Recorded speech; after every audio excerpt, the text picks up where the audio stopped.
13세기의 도미니크 교단의 수도승이자 철학자이며 천사 같은 박사로 알려진 토마스 아퀴나스는 천사 연구에 흥미를 보였는데, 이는 대체로 성서에 나오는 천사 이야기에 관한 자신의 논리와 성 히에로니무스 등 몇몇 권위자들의 이야기를 토대로 하고 있다. 특히 그는 증거를 찾기 위해 토비서를 참조했다. 위대한 신학적 저술인 신학대전에서 아퀴나스는 천사의 본성에 대해 성찰하면서 천사들이 육신을 갖고 있지 않다는 입장을 분명히 했다.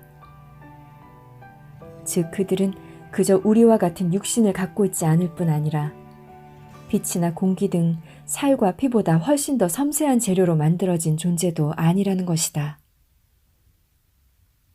그들은 정신이다. 그럼에도 그들은 형상으로 나타날 수 있고 신체를 가질 수도 있으며, 그들 자신은 물질이 아니지만 물질의 힘을 행사하고 움직일 수 있다. 그는 신체 형상으로 나타나는 천사들이 현세적 업무를 행하는지 아닌지에 대해 성찰할 때, 아퀴나스는 라파엘과 토비아가 메디아에 있는 길을 아는지에 대해 대화를 나눌 때 자신은 이곳에 여러 번 와본 적이 있다고 한 라파엘의 말을 그대로 인용한다. 여기서 그는 여행이 현세적 업무의 일종이라는 논지를 편 다음 형상으로 나타난 신체는 움직이지만 비물질적인 실제인 천사에게는 그것이 부수적인 양상에 불과하다고 스스로 대답한다. 그는 천사란 인간 존재의 의지를 바꿀 수 없다. 즉 우리의 기본 욕구와 성향을 원래와 다른 것으로 만들 수 없다고 말한다. 그렇게 하는 힘은 신만이 갖고 있다.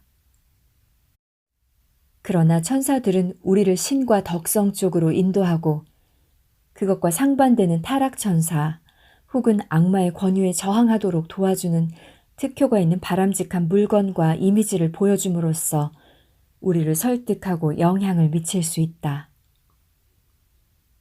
그는 계속 말한다. 천사들은 우리의 상상과 감각에 다양하게 심리적 이미지와 꿈 등 내향적으로 또 외향적으로도 영향을 미칠 수 있다. 그들은 우리의 화학 구조에 영향을 주어, 다시 말해 우리의 체액의 균형과 움직임에 영향을 주어 기질에도 영향을 미칠 수 있다. 외적으로는 형상을 취해 우리 앞에 나타날 수 있다. 입고 있는 옷이 우리 자신이 아닌 것과 마찬가지로 그런 형상은 그들 자신의 본체가 아니다. 아퀴나스는 섬기는 자들인 천사가 우리에게 주는 도움, 특히 우리의 수호자로서 그들 일부가 수행하는 섬김의 역할이라는 주제를 다루면서 수호천사가 정말로 존재하며 반드시 기독교인이 아니더라도 우리 모두가 천사를 하나씩 갖고 있다고 결론 짓는다. 대부분의 경우 이 수호 업무는 우리를 특정한 신체적, 심리적 어려움에서 빼내주는 것이라기보다는 선함과 신 쪽으로 향하도록 안내하거나 부추기는 일에 관계된다. 아퀴나스가 구원보다는 설득과 계몽에 더 집중한 까닭은 이것으로 설명된다. 천사들은 1차적으로 안전요원이나 안전 전문가가 아니다. 그렇기는 해도 가끔은 일반 법칙을 넘어선 곳에서 신의 특별한 총애를 받은 인간들의 눈에 천사가 보이기도 한다. 이는 자연의 질서를 뛰어넘는 기적이 일어나는 것과 비슷하다고 아퀴나스는 덧붙였다. 이런 예외가 왜 일어나는지 추측해 볼 수 있다. 도덕적, 신체적인 문제는 함께 발생할 때가 많다. 천사들은 삶에서의 과업을 완수하지 못한 사람들을 죽음에서 구해주고 싶어 하는지도 모른다. 또는 정신적으로 매우 힘든 상황에 처한 그들을 절망이나 죽음에서 구해주고 싶어 하는지도 모른다. 긴급 상황에서 수호천사는 눈에 보이거나 손에 만져지는 형태로 나타나 내적으로 부추기거나 꿈에 나타나는 수준을 넘어 명료하고 틀림없는 지시를 주고 싶어 하는지도 모른다. 바늘 끝에서 몇 명의 천사가 춤출 수 있을까? 라는 귀에 익은 구절은 중세의 신학, 특히 아퀴나스와 결부되어 있다. 이 구절은 대개 비현실적으로 추상적인 문제에 몰두하거나 지나치게 세세하게 따지고 드는 태도를 지적하는 경멸의 뜻으로 쓰인다. 아퀴나스는 그런 비난을 받은 적이 많다. 이 구절의 기원은 중세의 대학생들 사이에서 허물없이 주고받던 농담에서 출발한 것 같지만 아퀴나스는 정말로 바늘 끝에서 춤추는 천사의 수를 세는 지경까지 갔다. 그는 천사란 비물질적인 존재이지만 물질 세계에서 물리적으로 행동할 수 있다고 주장하면서 한 장소에서 천사 한 명 이상이 활동할 수 있는지 의문스럽다고 보았다. 바늘 끝도 하나의 장소임은 분명하니까. 아퀴나스는 한 장소에서는 천사 한 명만 활동할 수 있다고 결론지었다. 천사 한 명은 무한한 신이 아니므로 한 번에 한 장소에서만 활동할 수 있다는 것이다. 따라서 아퀴나스가 내놓은 대답은 바늘 끝에서 몇 명의 천사가 춤출 수 있는가 하는 물음에 대해 있을 수 있는 대답 가운데 하나, 즉 한 명이라는 것이다. 한 번에 한 곳에서 한 명의 천사가 활동한다는 이론은 어쨌든 이 책에서 소개된 여러 경험과 일관된다. 그 현존감, 천사라고 부르기로 하자. 그 현존감은 구조대 전체가 아니라 한 사람의 개인이라는 형태로 나타난다. 한 명의 천사만으로도 당장의 임무를 감당하기에 충분한 모양이다. 아퀴나스가 천사의 문제를 제기한 지 700년도 더 지났다. 그런데도 설문조사를 해보면 대부분의 사람들이 천사의 존재를 여전히 믿고 있다는 결과가 나오니 참으로 놀랍다. 1993년에 타임 잡지가 실시한 조사에서는 미국인들의 69%가 천사를 사실로 받아들이며 자신들에게 수호천사가 있다고 여기는 사람이 46%라는 결과가 나왔다. 그런 믿음은 토비서 같은 고대 문헌을 읽어서 얻은 것이 아니다. 지금도 많은 사람이 생각하는 천사는 정원에 놓인 천사상이나 안부를 묻는 카드나 핸드백 디자인에 등장하는 아기 천사처럼 감성적으로 표현된 형태일 것이다. 혹은 뉴에이지 세대의 영성이 말하는 천사 같은 안내자도 있다. 마이클 머피는 뉴에이지 세대가 성서처럼 여기는 1992년의 저서 신체의 미래에서 천사의 환상이 얼마든지 미신을 믿는 자들의 환상으로 치부될 수 있다고 주장했다. 하지만 어떤 천사는 쉽게 설명되지 않는다. 가령 신비체험 성향이 없는 초장거리 달리기 선수나 선원, 탐험가, 모험가들도 환영 같은 존재를 보았다는 보고가 들어온 바 있다고 말하고 이것은 사람들이 정말로 몸에서 분리된 실체를 감지할 수 있다는 증거라고 주장했다. 그는 극도로 힘든 순간에 이런 실체가 우리를 인도해 줄 수 있으며 때로는 위안을 주고 아니란 추측을 뒤집으며 정보를 전해주고 삶에는 일상적인 감각을 넘어서며 그것을 인지하는 사람에게 황홀감을 안겨주는 차원이 있음을 시사한다고 말했다. 또 머피는 각자가 주의력을 유지하기 위해 애쓰다가 탈진할 지경이 될 때 그런 존재가 나타난다고도 주장했다. 생각건대 스트레스로 유발되는 이 같은 경계 심리는 지각력을 극도로 집중시키는 한편 지쳐있는 상황에서는 일상적인 인지장벽이 낮아지므로 심령적인 손님의 방문에 개방된 상태가 된다. 하지만 현대의 천사는 막대한 힘은 물론 통념에 도전할 힘도 갖고 있지 않을 때가 많다. 그보다는 사랑스럽고 포동포동한 아기 또는 금발머리를 한 아름다운 젊은이의 모습으로 그려진다. 신자들이야 당연히 천사에게 관심을 갖게 마련이지만 영성에 대해 일반적인 인식밖에 갖고 있지 않은 사람들 사이에서도 천사에 대한 믿음은 무성하게 피어난다. 신이 천사를 창조한 이유의 하나는 우리와 친구가 되어주는 것이라고 베스트셀러 천사와 만나다를 쓴 에일린 엘리아스 프리먼은 말했다.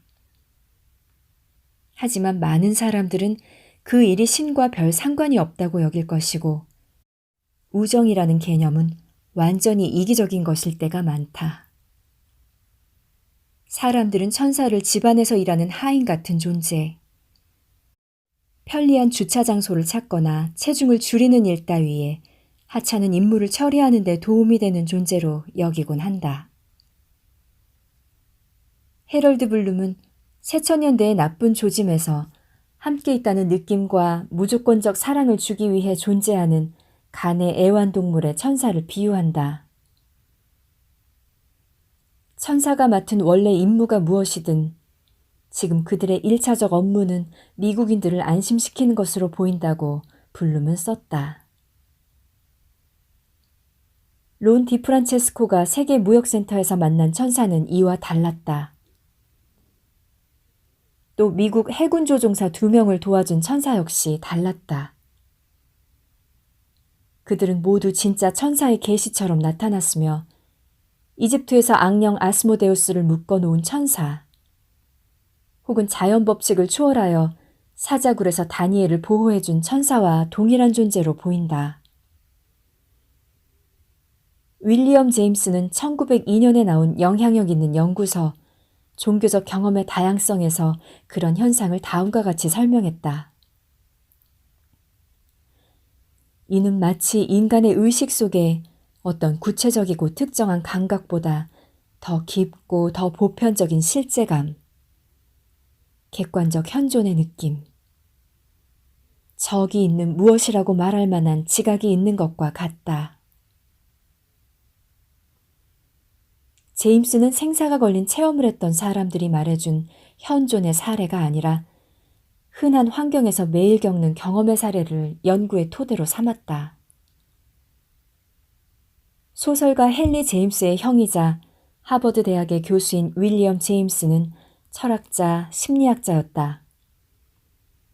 그는 자신의 종교 연구를 본질적으로 인간 본성에 대한 연구로 보았지만 원래 의도는 종교적 충동을 옹호하는 이론을 만들어 보려는 데 있었다. 제임스는 유럽에서 급성 심장병을 앓은 뒤 요양하면서 그 책을 썼는데 병으로 무척 허약해진 그는 아직 60도 안 되었지만 죽음을 직시하고 있었다.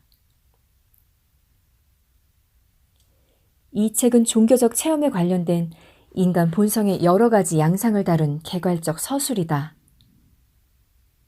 그는 종교적 제도나 신앙의 교리보다는 각 개인이 스스로 무엇을 신성하다고 여기는지에 따라 입장을 결정하는 한 그들이 혼자 있을 때 느끼는 기분, 행동, 경험에 더 관심이 많았다. 그는 설교에 대해서는 거부감을 가졌지만 종교적 경험을 통해 현실과 다른 더 큰 실제로 들어갈 수 있다는 말을 한 적이 있다.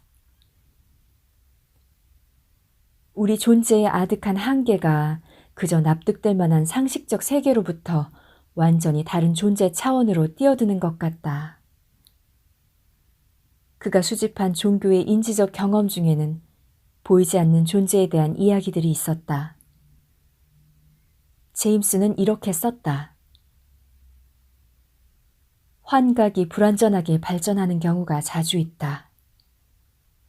그것에 홀린 사람은 방 안에서 어떤 것, 특정 장소를 특정한 방식으로 확실하게 점하고 있는 말 그대로 지극히 뚜렷한 어떤 것의 현존감이 호련히 나타났다가 똑같이 호련히 사라지는 것을 느낀다. 그러면서도 그것은 보이지도 들리지도 만져지지도 않으며 그 밖에 통상의 감각적인 방식으로도 인지되지 않는다. 그는 현존을 경험한 친구의 말을 인용했다.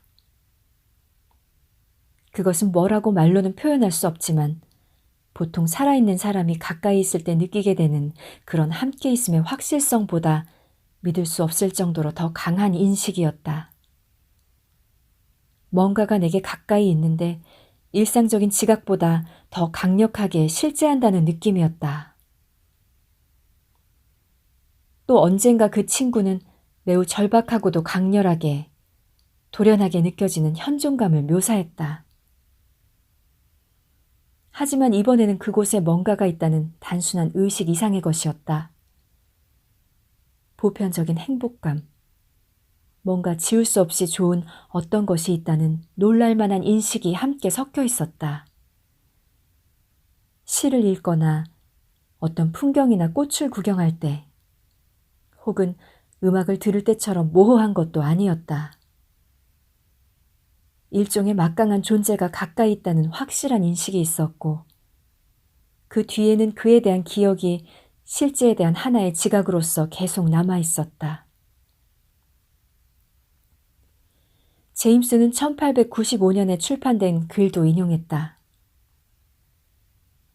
갑자기 눈꽃만큼의 예고도 없이 나의 온 존재 전체가 최고의 긴장 상태, 혹은 활기의 최고 수준으로 끌어올려진 것 같았고, 어떤 존재, 어떤 현존이 내게 아주 가까이 있다는 것을 깨달았다. 그 느낌은 겪어본 적이 없는 사람은 쉽게 상상도 못할 정도로 강렬했다. 종교적 경험의 다양성에서 윌리엄 제임스는 그런 경험을 구체적으로 천사의 경험이라고는 말하지 않았지만 확실하게 종교의 영역으로 분류했다. 바로 이 같은 집중성과 살아있다는 느낌은 탐험가들의 사례에서도 가끔 보고된다. 미국의 선구적 자연애호가 존 뮤어는 1872년 10월에 시에라 네바다주에 있는 리터산의 절벽 중간쯤에서 오도 가도 못하는 신세가 되었다. 팔을 활짝 벌리고 있었는데 위로도 아래로도 움직일 수가 없었다. 내 운명은 결정된 것 같았다. 분명히 떨어질 것이다. 한순간 어지럽다가 다음에는 생명이 없는 물체가 되어 깊은 절벽 아래쪽 빙하에서 굴러갈 것이다. 그때 정말 갑작스럽게 그에게 새 힘이 생겼다. 그것이 무엇이든 그 힘은 솟아났고 통제력을 발휘했다. 날개가 달렸다 한들 그토록 완전하게 구조될 수는 없었을 것이다. 나중에 시에라 클럽을 창설하는 데 기여하게 되는 뮤어는 그날 사상 최초로 리터산 정상에 도달했다. 그는 자신에게 무슨 일이 일어났는지 도저히 알 수 없었지만 수호천사가 왔을 수도 있다고 설명했다. 신앙을 가진 사람들이 볼 때는 수호천사가 제3의 존재 현상에 대한 가장 당연한 해명이다. 그러나 놀라운 점은 그런 존재감을 경험한 많은 사람들, 특히 최근에 경험한 사람들이 그것을 외부로부터의 초자연적인 주체의 개입이 아니라 내부로부터 나온 어떤 것, 생체적이거나 심리적인 메커니즘의 산물로 여긴다는 점이다. 그들이 볼 때 이것은 전혀 종교적인 체험이 아니다.